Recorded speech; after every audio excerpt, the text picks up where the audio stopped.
Assalamualaikum warahmatullahi wabarakatuh.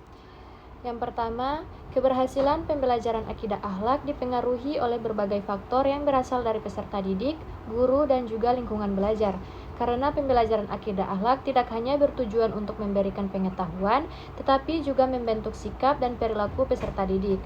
Maka faktor pendukungnya harus diperhatikan secara menyeluruh. Faktor-faktor dari peserta didik. Yang pertama ada motivasi belajar yang rendah, yang kedua ada perbedaan latar belakang dan pemahaman agama, dan yang ketiga sikap dan kebiasaan peserta didik.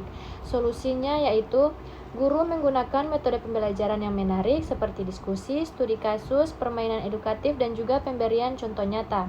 Yang kedua, guru bisa mengaitkan materi dengan kehidupan sehari-hari agar peserta didik memahami manfaatnya. Dan yang ketiga yaitu guru bisa memberikan motivasi dan pembiasaan perilaku baik secara konsisten. Yang kedua ada faktor dari guru, yaitu metode pembelajaran yang kurang bervariasi. Solusinya yaitu guru meningkatkan kompetensi melalui pelatihan dan pengembangan diri. Yang kedua, guru bisa menggunakan pendekatan pembelajaran aktif dan kontekstual. Dan yang ketiga, guru bisa menunjukkan sikap yang sesuai dengan nilai akhlak seperti disiplin, jujur, sabar, dan juga tanggung jawab.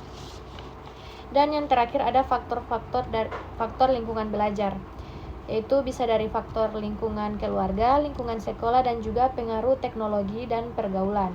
Solusinya yaitu guru membangun kerjasama dengan orang tua dalam pengawasan dan pembinaan karakter. Yang kedua, menciptakan lingkungan sekolah yang religius melalui kegiatan dan pembiasaan positif. Dan yang ketiga yaitu guru mengajarkan peserta didik untuk menggunakan teknologi secara bijak dan memilih lingkungan pergaulan yang baik. Nomor 2, internalisasi nilai iman dan akhlak dalam pendidikan Islam adalah proses menanamkan nilai-nilai keimanan dan perilaku mulia ke dalam diri peserta didik, sehingga tidak hanya dipahami tetapi juga diyakini dan diterapkan dalam kehidupan sehari-hari. Proses ini dilakukan melalui pemahaman agama, pembiasaan perilaku baik, serta keteladanan guru. Hubungan aspek kognitif, afektif, dan psikomotorik dalam pembentukan karakter saling berkaitan karena aspek kognitif bisa memberikan pemahaman tentang nilai Islam, sedangkan aspek afektif bisa membentuk sikap dan penghayatan terhadap nilai tersebut. Dan yang terakhir, aspek psikomotoris. Aspek psikomotoris menunjukkan penerapannya dalam perilaku nyata. Ketiganya harus berjalan bersama agar peserta didik tidak hanya mengetahui kebaikan, tetapi juga memiliki kesadaran dan mampu mengamalkannya dalam kehidupan sehari-hari. Nomor 3, materi akidah berhubungan erat dengan pembentukan karakter peserta didik, karena akidah menjadi dasar keyakinan yang membimbing sikap dan perilaku seseorang. Nilai-nilai keimanan memengaruhi perilaku sosial dan moral peserta didik dengan menumbuhkan kesadaran bahwa setiap tindakan harus sesuai dengan ajaran agama. Contohnya, peserta didik yang memahami nilai kejujuran akan menghindari menyontek saat ujian dan juga menghormati guru dan teman, membantu orang lain, serta menjaga sikap dalam pergaulan. Implementasinya di lingkungan sekolah dapat dilakukan melalui pembiasaan sholat berjamaah, berkata sopan, dan juga disiplin.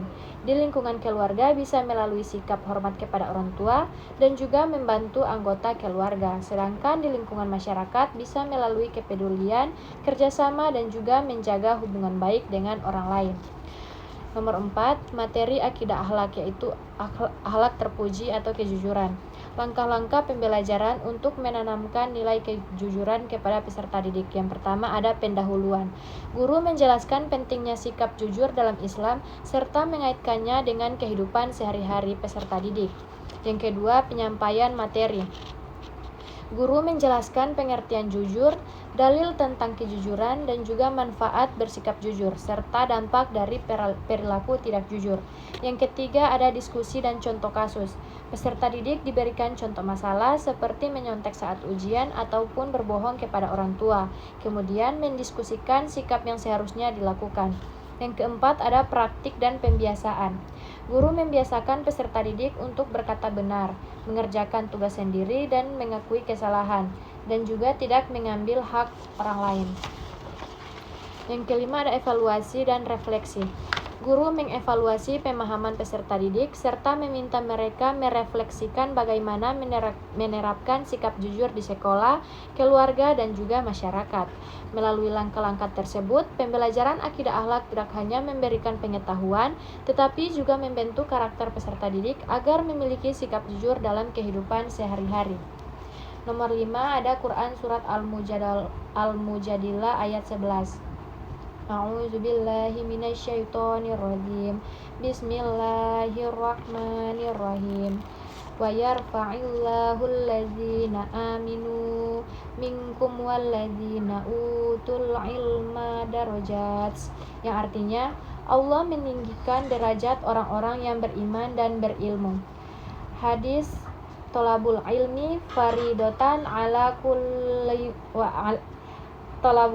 Tolabu ilmi faridotun ala kullil muslimin, yang artinya menuntut ilmu wajib bagi setiap muslim. Hadis riwayat Ibnu Majah. Sekian, wassalamualaikum warahmatullahi wabarakatuh.